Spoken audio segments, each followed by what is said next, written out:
ও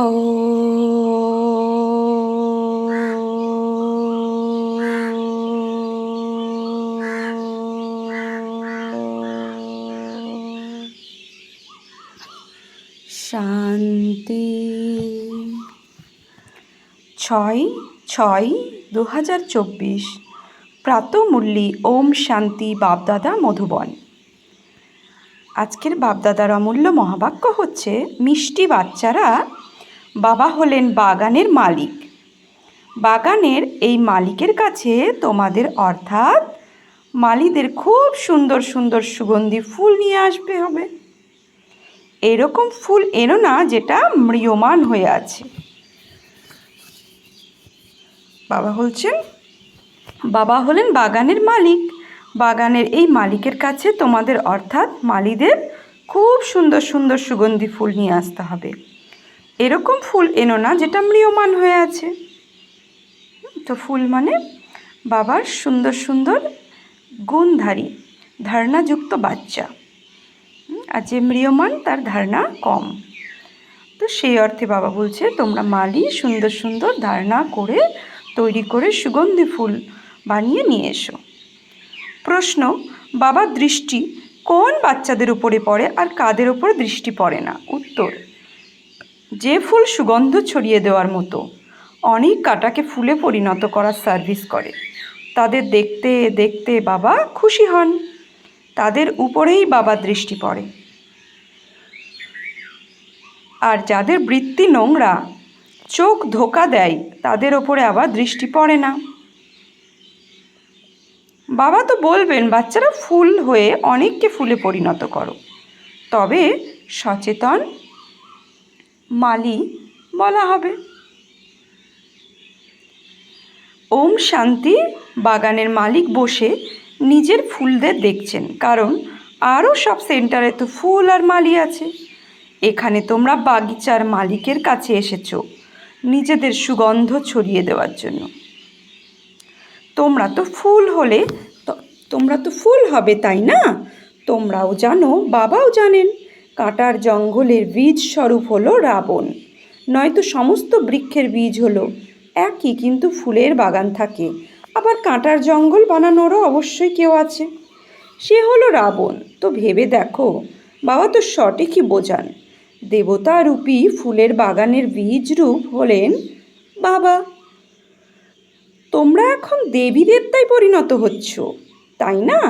এটা তো প্রত্যেকেই জানে যে আমরা কি ধরনের ফুল। বাগানের মালিকও এখানেই আসে ফুলদের দেখতে। তারা তো সবাই হলো মালি। সেও আবার অনেক ধরনের মালি আছে। সেই বাগানের বিভিন্ন রকমের মালি হয়। কারোর 500 টাকার বেতন হয়, কারোর 1000 টাকা, কারোর 20,000 টাকা বেতন হয়।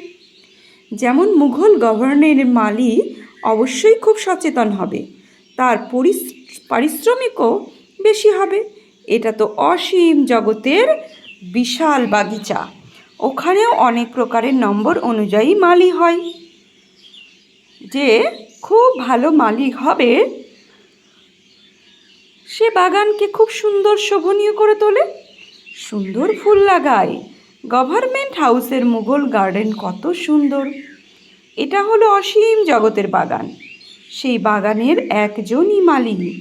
এখন কাঁটার জঙ্গলের বীজ হলো রাবণ, আর ফুলের বাগিচার বীজ হলো শিব বাবা। স্বর্গীয় উত্তরাধিকার প্রাপ্ত হয় বাবার থেকে, রাবণের থেকে স্বর্গীয়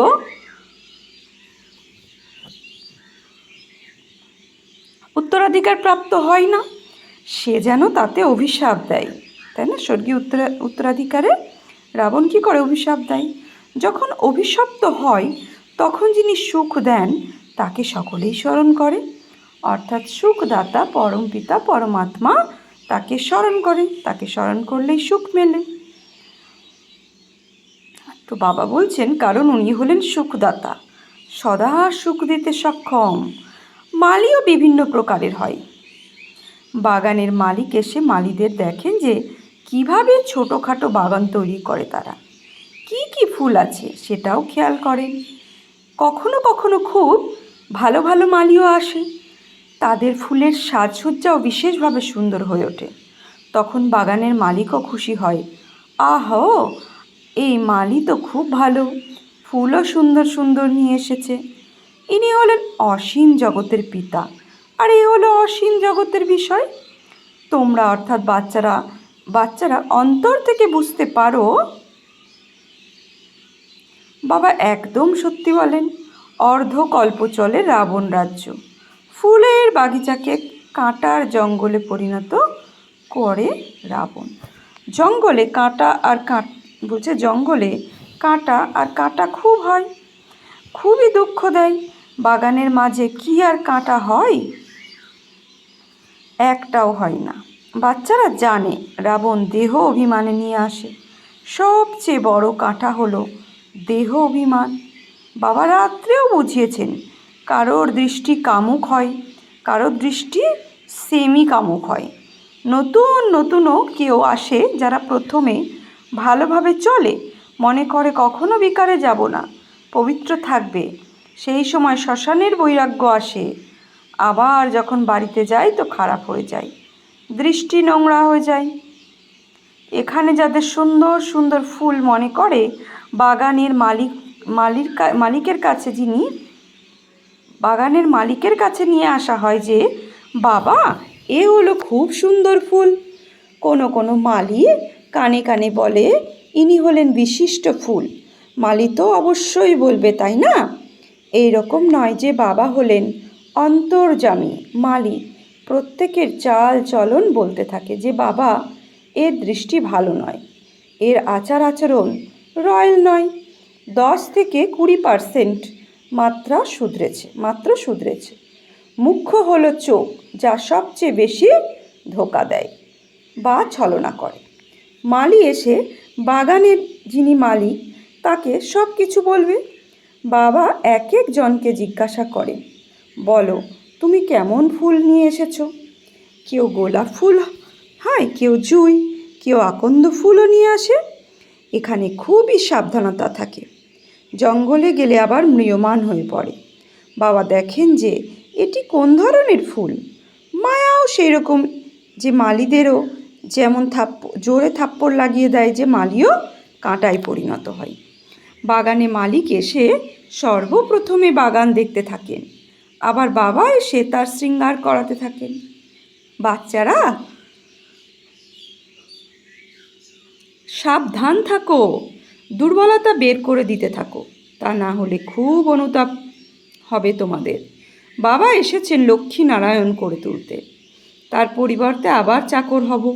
নিজেকে নিরীক্ষণ করতে হবে, আমি ওই রকম উচ্চমানের উপযুক্ত হচ্ছি কি?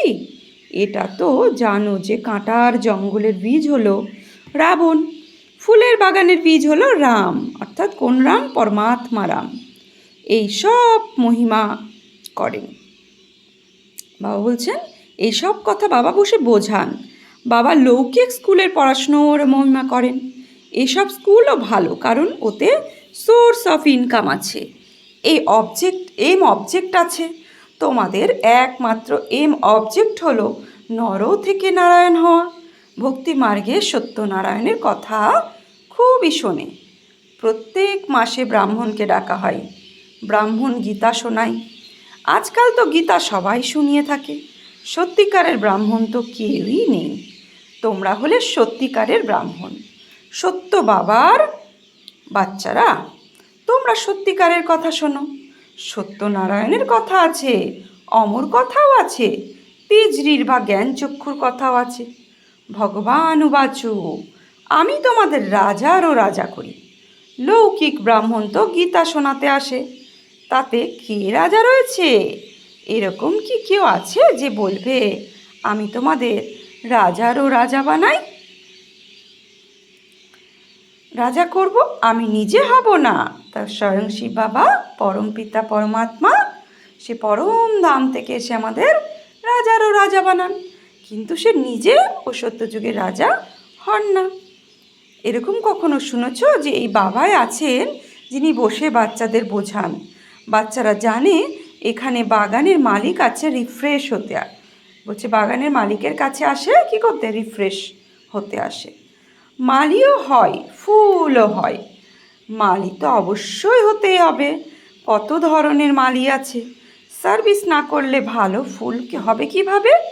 প্রত্যেকে নিজের মনকে জিজ্ঞাসা করো যে আমি কোন প্রকারের ফুল কোন প্রকারের মালি।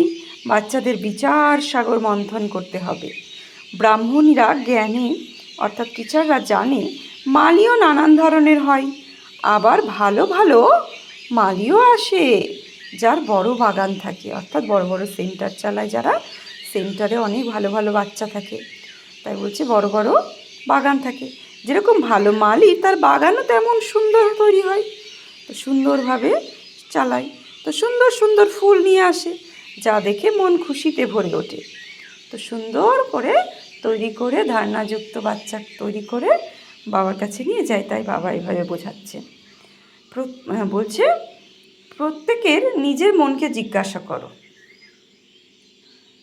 হ্যাঁ, তো বলছে সার্ভিস না করলে ভালো ফুল কিভাবে হবে? প্রত্যেকে নিজের মনকে জিজ্ঞাসা করো যে আমি কোন প্রকারের ফুল, কোন প্রকারের মালি। যেরকম ভালো মালি তার বাগানও তেমন সুন্দর হবে, সুন্দর সুন্দর ফুল নিয়ে আসে যা দেখে মন খুশিতে ভরে ওঠে। কেউ কেউ হালকা ফুল নিয়ে আসে, বাগানের মালিক বুঝতে পারে এরা কোন কোন পদ প্রাপ্ত করবে, এখন তো টাইম পড়ে আছে। এক একটি কাঁটাকে ফুলে পরিণত করবার জন্য পরিশ্রম করার প্রয়োজন। কেউ তো আবার ফুল হতে চায় না, কাঁটাই পছন্দ করে। চোখের বৃত্তি খুবই নোংরা থাকে, এখানে আসে তাও তার থেকে সুগন্ধ আসে না। বাগানের মালিক চায় আমার সামনে ফুল বসলে তো ভালো হয়, যাদের দেখে খুশি হয়। দেখি যে বৃত্তি এরকম, তো তার ওপর দৃষ্টিও যায় না। সেই জন্য এক একজনকে দেখি আর ভাবি যে এ আমার কোন ধরনের ফুল, কত সুগন্ধ ছড়ায়, কাঁটা থেকে ফুলে পরিণত হয়েছে কি হয়নি। বাবা নিজে নিজে এগুলো ভাবে। তো প্রত্যেকে নিজেরাও বুঝতে পারে যে আমি কতটা ফুলে পরিণত হয়েছি, পুরুষার্থ করছি। বারে বারে বলে বাবা আমি আপনাকে ভুলে যাই, যোগে স্থির হতে পারি না। আরে স্মরণ না করলে কিভাবে ফুলে পরিণত হবে? স্মরণ করলে পাপ খণ্ডন হবে, তখন ফুল হয়ে আবার অপরকে ফুলে পরিণত করবে, তখন মালি নাম রাখা যেতে পারে। বাবা মালিদের সন্ধান করতে থাকেন, আছে কি কোনো মালি? মালি হতে পারে না কেন? বন্ধনে তো ছাড়তে হবে, নিজের ভিতরে দৃঢ়তা আসা চাই। তো বন্ধন মুক্ত হতে গেলে দৃঢ়তার বল। তো মাম্মাকে একদিন জিজ্ঞাসা করেছিল, তো মাম্মার মাস চলছে, যে ব্রহ্মা বাবা জিজ্ঞাসা করেছিল বাচ্চি তোমাকে যদি এতগুলো শক্তির মধ্যে কোন শক্তি তুমি নেবে? তো মাম্মা পছন্দ করেছিল দৃঢ়তার বল। যদি সব শক্তির মধ্যে কোন শক্তি অফার আসে, তো মাম্মা বলেছিল আমি দৃঢ়তার বল চাই আর গাম্ভীর্যতার গুণ, তাই না? তো দৃঢ়তাই হচ্ছে সফলতার লক্ষণ, দৃঢ়তা ছাড়া সফলতা আসতে পারে না। তো বাবা বলছেন নিজের ভেতরে দৃঢ়তা আসা চাই, সার্ভিসে উৎসাহ থাকা চাই, নিজের ডানাকে মুক্ত করার জন্য পরিশ্রম করতে হবে। যার মধ্যে এত ভালোবাসা তাকে কি ছেড়ে দিতে হয়? বাবার সার্ভিসের জন্য যতক্ষণ ফুল হয়ে অন্যদেরকে ফুল না বানাবে তবে উচ্চ পদ প্রাপ্ত করবে কিভাবে? 21 জন্মের জন্য উচ্চ পদ। রাজারা বড় বড় বিত্তশালীরাও আছে, আবার নম্বর অনুযায়ী কম বিত্তশালীও আছে, প্রজারাও আছে। এখন আমি কি হব? যারা এখন পুরুষার্থ করবে সেটাই কল্পান্তরে হবে। এখন সম্পূর্ণ জোর দিয়ে পুরুষার্থ করতে হবে, নর থেকে নারায়ণ হতে হবে। যারা ভালো পুরুষার্থ হবে তারা অভ্যাস করবে, রোজকার আমদানি আর লোকসান দেখতে হয়। 12 মাসের ব্যাপার নয়, রোজ নিজের লোকসান আর লাভ বের করতে হবে। লোকসান করা উচিত নয়, তা না হলে থার্ড ক্লাস হয়ে যাবে। স্কুলেও তো নম্বর অনুযায়ী হয়, তাই না? মিষ্টি মিষ্টি বাচ্চারা জানে আমাদের বীজ হলেন বৃক্ষপতি, অর্থাৎ এই কল্পবৃক্ষ সত্য ত্রেতা দাপর কলিযুগ মিলে এক কল্প হয়। তাহলে এই কল্পের বৃক্ষ পতিদেবকে বৃক্ষপতি মানে বৃক্ষের পতি, পরমপিতা পরমাত্মা তিনিই হচ্ছেন বৃক্ষের পতি। তো উনি হচ্ছেন বীজ, যার আগমনে আমাদের উপর কি বৃহস্পতির দশা লাখে স্থিত হয়। তো লক্ষ্মীর বৃহস্পতি মানে ভালো দশা। তো বৃহস্পতির দশা লাগলে, যেটাকে গুরু দশা বলে, আর কোনো দশা তাকে টাচ করতে পারে না। রাহুর দশা, কেতুর দশা টাচ করে না। তো আবার রাবণ রাজ্যে এলে রাহুর দশা স্থির হয়, ওটা একদম হায়েস্ট, সেটা একদম লোয়েস্ট। রাহুর দশা একদম লোয়েস্ট, আর বৃহস্পতির দশা সব থেকে হায়েস্ট। শিবালয় থেকে একদম বেশ্যালয় করে দেয়। বাচ্চারা, তোমাদের ওপরে এখন বৃহস্পতির দশা। প্রথমে নতুন বৃক্ষ হয়, তারপরে অর্ধেক থেকে পুরনো শুরু হয়। বাগানের মালিকও আছে, মালিও সংখ্যায় বৃদ্ধি পেতে থাকে। বাগানের মালিকের কাছে নিয়ে আসে, প্রত্যেক মালি ফুল নিয়ে আসে। কেউ তো এত সুন্দর সুন্দর ফুল নিয়ে আসে যে উদ্বেলিত থাকে বাবার কাছে যাওয়ার জন্য, তাদের উদ্বেলিত থাকে। হ্যাঁ, তো বাড়িতে নানান যুক্তি দেখিয়ে কন্যারা আসে। বাবা বলেন, খুব ভালো ফুল নিয়ে এসেছো। যদিও বা মালি সেকেন্ড ক্লাসের হয়, মালির থেকে ফুল ভালো হয়। উদ্বিগ্ন হয়ে ওঠে শিব বাবার কাছে যাওয়ার জন্য, যে বাবা আমাদের এত উচ্চ বিশ্বের মালিক বানাবেন। ঘরে মার খেলেও বলে, শিব বাবা আমাকে রক্ষা করো। এদেরই সত্যিকারের দ্রৌপদী বলা হয়। পাস্ট যা হয়ে গেছে তাই আবার রিপিট হতে হবে। এতকাল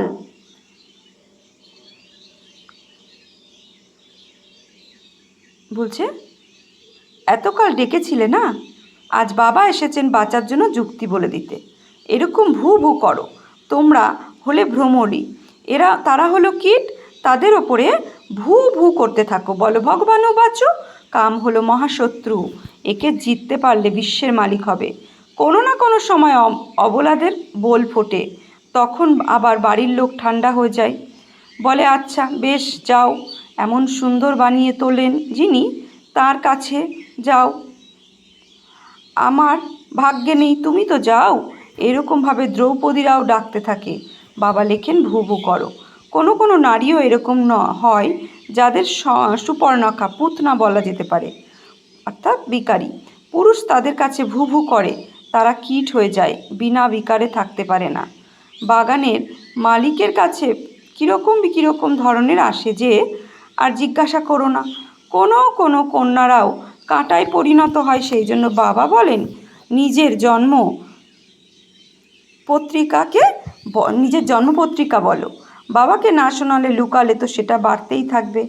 মিথ্যা চলতে পারে না, তোমাদের বৃত্তি খারাপ হতে থাকবে।